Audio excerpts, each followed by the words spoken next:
দুর্বল শরীর খুব, লিভারে একটু ক্ষতি হয়েছে, স্প্লিনেও ক্ষতি হয়েছে, কিডনিতে একটু সমস্যা হয়েছে, কিন্তু ওসবকে আমি পাত্তা দিচ্ছি না।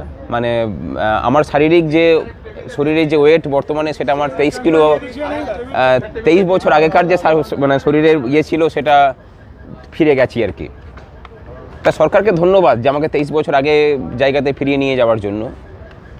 কিন্তু আরও এই অনশন এবং তার পরবর্তী যে প্রক্রিয়া 42 দিনের মাথায় আমি ডাক্তারের পরামর্শ মতো এবং বাধ্য হয়ে শারীরিক কন্ডিশনে আমি অনশন ভাঙতে বাধ্য হই।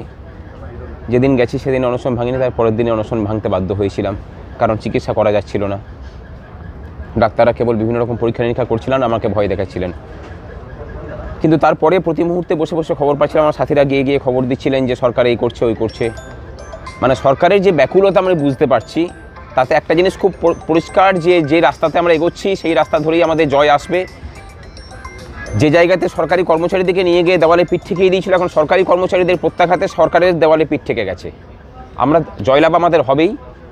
শুধু কর্মচারী শিক্ষকদের সাথে সাধারণ মানুষকে একটা কথাই বলবো যে লড়াই আমরা শুরু করেছি সেই লড়াইকে এগিয়ে নিয়ে চলুন। প্রত্যেকটা ক্ষেত্রে সুদিন ফিরবে। পশ্চিমবঙ্গকে সুদিনের রাস্তায় ফিরিয়ে নিয়ে যাওয়ার দায়িত্ব আমাদের সকলের, সেই দায়িত্ব আমরা নিচ্ছি। 6জনকে বদলি করা হয়েছে এটা জানেন তো? মানে আমাদের পুরনো যে একটা আন্দোলন ছিল, শিক্ষক আন্দোলন, 2019 সালে ঠিক এরকম করেই বদলি করে তখন 14 জনকে বদলি করা হয়েছিল। বদলি করে ভেবেছিল যে আন্দোলন ভেঙে যাবে, সেটাকে আমরা কোর্টে চ্যালেঞ্জ করেছিলাম। তারপরে রাস্তার আন্দোলন দিয়ে সেটাকে প্রত্যাঘাত করি এবং সরকার তাদের স্বস্থানে ফিরিয়ে নিয়ে আসতে বাধ্য হয়। এবারেও তার পুনরাবৃত্তি হবে না, মানে সেই পুরনো লড়াইয়ের পুনরাবৃত্তি হবে। কথা দিচ্ছি যে 6জনকে ডিটেলমেন্ট করা হয়েছে, নবান্ন থেকে বিভিন্ন জায়গায় পাঠানো হয়েছে, ভবিষ্যতে তাদেরকে নবান্নে মানে ফিরিয়ে নিয়ে আসার দায়িত্ব সংগ্রামী যৌথ মঞ্চ নিচ্ছে।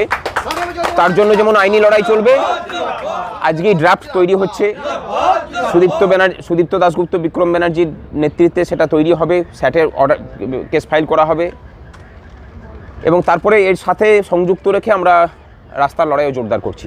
আপনার সঙ্গে প্রথম যখন ওয়েলিংটন স্কোয়ারে দেখা হয়েছিল তখন ব্যবধান যতটা ছিল, আপনি হাসপাতালে থাকাকালীন গতকাল ব্যবধানটা আলটিমেটলি বেড়ে একই জায়গায় পৌঁছে। লড়াইটা কি তাহলে আবার শুরু থেকে? না, শুরু থেকে নয়। যে লড়াই সরকারকে এবার শুরু থেকে শূন্য করতে হবে। আমরা মোটামুটি 90-এর জায়গাতে পৌঁছে গেছি, আমাদের শুধু সেঞ্চুরি হাতের অপেক্ষায়। কর্মচারীরা যেটা নেমেছেন পিছে খেলতে, সেখানে সেঞ্চুরি করা শুধু বাকি। সরকার ঠিক করুক যে কটা বল তারা উইকেটে টিকে থাকবে, আমরা খেলছি। আর ব্যবধান বাড়ছে সেটা তো গোটা দেশের মানুষ দেখছেন। মাননীয় মুখ্যমন্ত্রী এখনও পর্যন্ত ঠিক করে উঠতে পারেননি যে 30 তারিখে 29-30 তারিখে উনি কোথায় ধর্ণা দেবেন। আমরা তো চ্যালেঞ্জ করেছিলাম যে আপনি দিল্লি চলুন, তার উল্টো দিকে গিয়ে আমরা বসবো, আপনার উন্নয়নের ডঙ্কাটা ওখানেই গিয়ে বাজাবো আমরা। তা সেটা উনি সাহস পাননি। এখন শুনছি নাকি যে শহীদ মিনারে ওনারা সভা করতে চাইছেন 29 তারিখে। দেখি সেটাও কতদূর করতে পারেন। তাহলে তো আপনাদের এখান থেকে উঠে যেতে হবে। কোনো প্রশ্নই নেই, উঠে যাওয়ার কোনো প্রশ্নই নেই। কোর্টের অর্ডারে বসে আছে এখানে। আগে কোর্ট কি রায় দিচ্ছে, কোর্ট যদি উঠে যেতে বলে তখন উঠে যাবো।